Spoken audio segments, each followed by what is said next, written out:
Uh, Hi. My name's David, and this is day one of me trying to write a book. I just came up with this idea because I was listening to music, and House of the Dragon is gonna end. Well, season one is gonna end, and the ideas of political maneuvering in medieval times mixed with modern day music and technology and a person from modern day creeped into my head, and I came up with the idea of this isekai like scenario where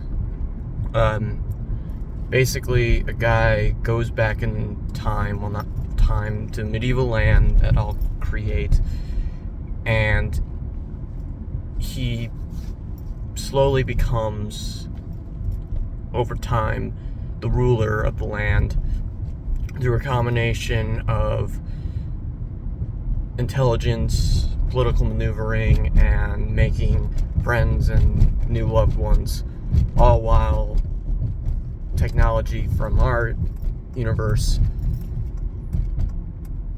starts to make its way into their universe, and he uses that to their advantage.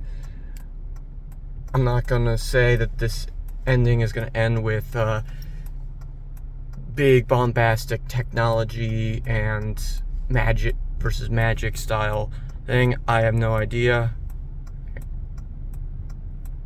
I look fucking beautiful, don't I? But it's an idea. It's an original idea, a little bit. I don't know, I'm stealing from Game of Thrones and anime and stuff, but hey, at least it'll be an attempt to do something different compared to the crap getting put out today. I won't name any names, but you know what I'm talking about, especially if you're a friend of mine. So, yeah, I know the name of my character, and it's a name that I've been pushing around for a while now. His name is Oakland Swearingen, and the character's name is not actually this. It's a pretty normal name in reality, but he puts on this name because it sounds more medieval and Old Englishy, along with being a lot more,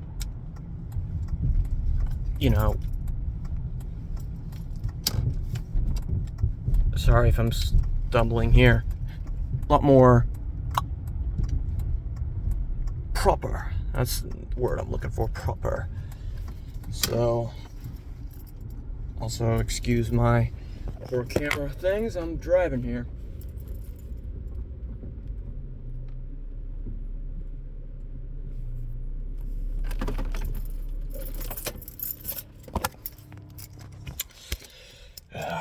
I got this idea, and I know what I'm gonna base it semi off of.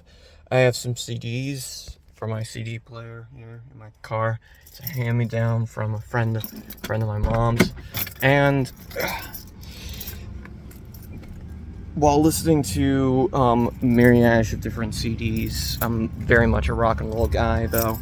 I listen to stuff. I just heard about the 1975. Gonna give them a listen.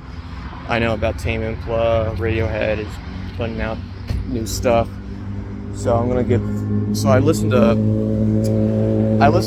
up to date stuff, but I just wanna.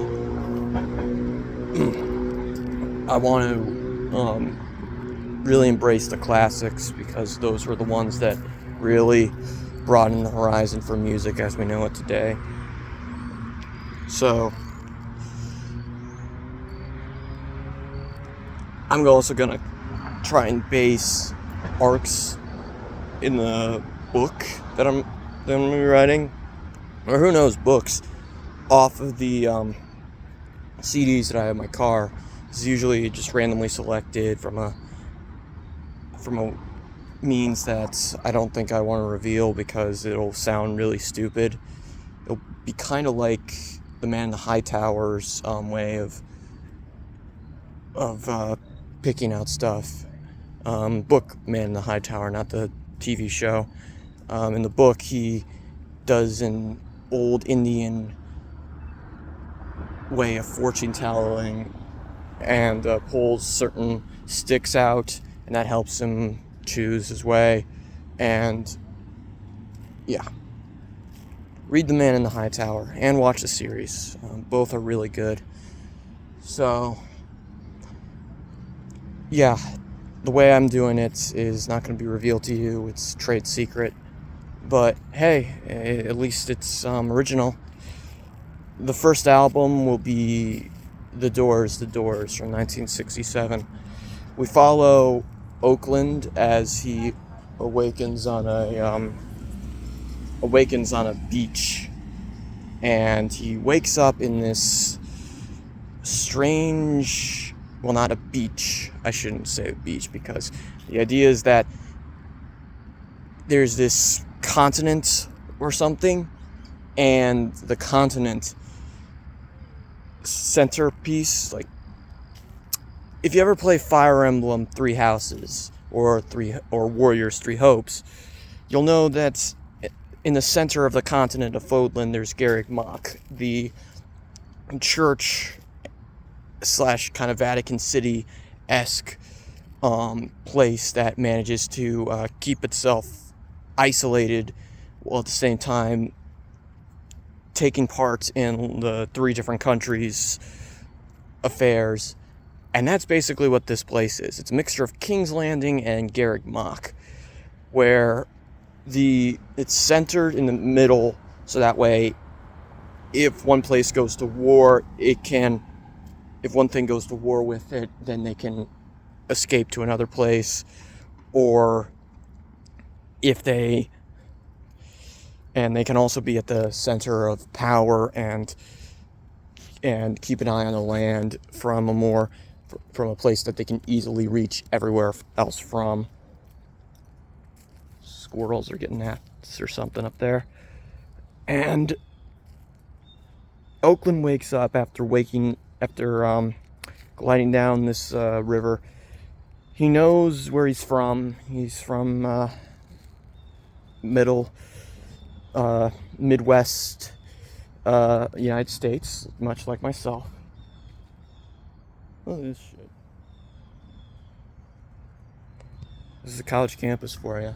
Just randomly find stuff like birds and Hawaii Punch. Is that showing up? Yeah, it is. Just randomly finding stuff here around campus. So this mysterious kingdom, after waking up in the river, I think I'm gonna do a little bit of the Thames or whatever, the river that goes through London. I remember watching A Man for All Seasons about one of the men who opposed King Henry VIII and his constantly marrying other women things, and but him standing by his beliefs. And while I'm not a Catholic, I respect his ability to stand up to authority that it isn't exactly something he agrees with. So yeah, gonna be a little, and the Thames is really emphasized as the river that flows through all of England, and it's really well done. So I'm gonna do something like that, where skeleton's waving at me. Did it get it on camera? I don't know how to. Yes. Wait. Is it? Yeah, it is. Okay. This is the problem with doing the front camera instead of using the back camera. I'm sure I could switch it around, actually. Yeah, I can. Wow. Okay, I'm a freaking dumbass. Okay, I'll do that from now on. So he wakes up in this mysterious land named Dorsia. Well, not the continent. That's not the continent's going to be called something else. What it's going to be called, I'll leave for a thing. But the town or the main king is the place is called Dorcia, named after the first queen who established this place. She was not a warrior queen or a big like riding on dragons or anything like that. She was simply a political maneuverer. She predicted, made alliances, and slept her way to the top. Until eventually she just got all these lords to eventually bow to her whim through different means, and she established her new kingdom or queendom, and she set up shop in the center of the place and was a very effective ruler. And effectiveness has been a bit of a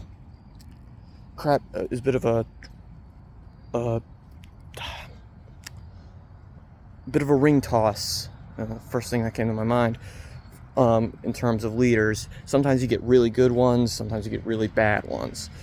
Unfortunately for Oakland, he's woken up in close to the bad side, but he's not completely ineffective.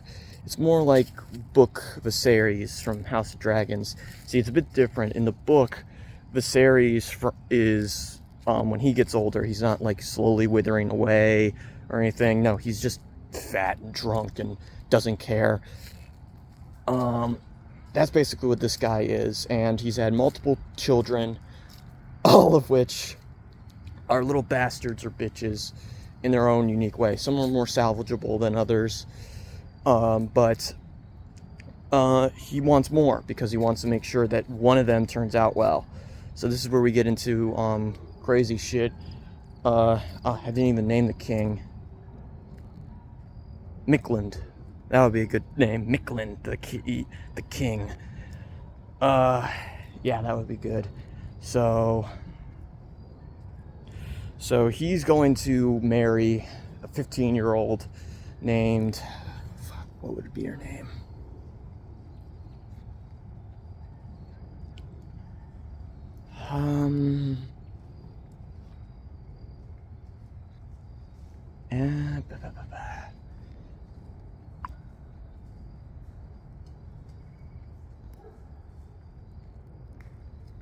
Bathsheba. Yes, Bathsheba. That's a name that's been used in Old English and in one of the Conjuring movies.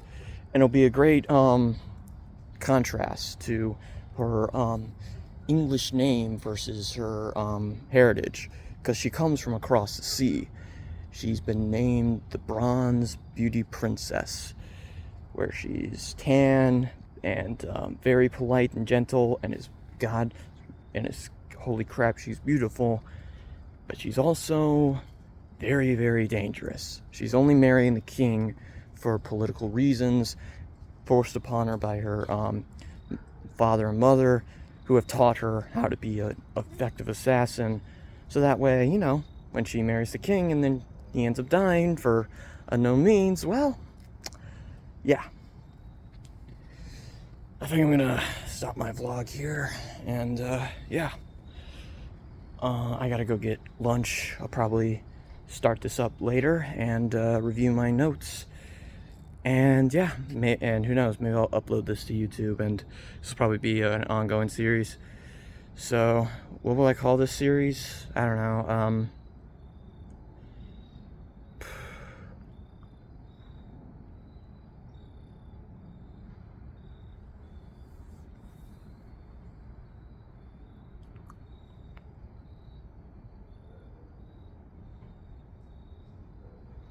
Time Conquers All. That'd be a good series.